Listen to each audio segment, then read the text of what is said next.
Hi guys, welcome back to my channel. Today I'm going to show you how you can configure play settings in eFootball 2024. So this is a basic control command and match screen or HUD. You can configure it in this option. Before we start, I made this video is for beginner or new into this game and how to challenge the event completing mission so you can get ton of rewards from this game.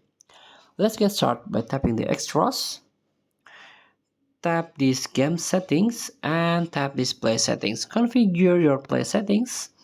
This one, basic control, the first settings. You can tap this control type, touch and flick, or the classic one.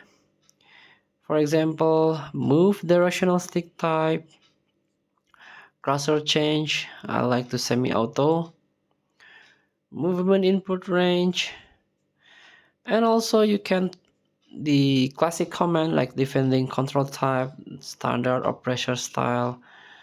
So please make sure this you can setting this to your own preference to make the gameplay based on your play style.